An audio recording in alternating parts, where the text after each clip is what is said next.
রিজিকের মালিক কে? আপনাকে আল্লাহ পাক যতটুকু রিজিক দিয়েছেন তাকদিরে লেখা আছে না? তাকদিরে লেখা আছে না?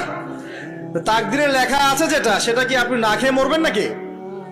যদি আপনার তাকদিরে থাকে যে আপনি 50 বছর বাঁচবেন, 50 বছরে আপনি 500 মন চাল খাবেন, কথার কথা, ওই চালের এক দানা বাকি থাকতে আপনি মরবেন? মরবেন না। তাহলে রিজিক কি আমার সাথে সম্পৃক্ত না আল্লাহর সাথে সম্পৃক্ত? এই বিশ্বাসটা করতে হবে। তো দাড়ি রাখলে কি মেয়েরা পছন্দ করবে না নাকি? বলেছে যে বিয়ে করবো না দাড়ি রাখলে, এমন কথা বলেছে? যদি কোনো মেয়ে এরকম কথা বলে, ওই মেয়েকে বিয়েই করার দরকার নেই আপনার।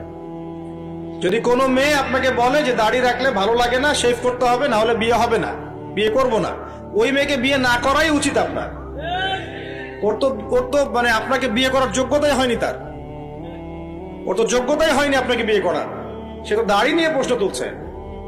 যে মেয়ে বলবে যে নবীর সুন্নত আছে এজন্য আপনাকে পছন্দ করি, তখন বুঝবেন যে হ্যাঁ, এই মেয়ের মধ্যে ভালো কিছু আছে।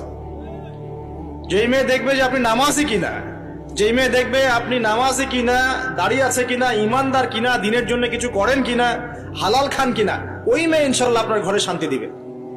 আর যেই মেয়ে আপনাকে দেখবে আপনার কত বড় সম্পত্তি, কতটা বড় জমি, কত বড় চাকরি, সুদ খান কিনা ওর কোনো আসে যায় না, টাকা হইলেই হইল, এগুলোকে ঘরে ঢুকালে অশান্তি।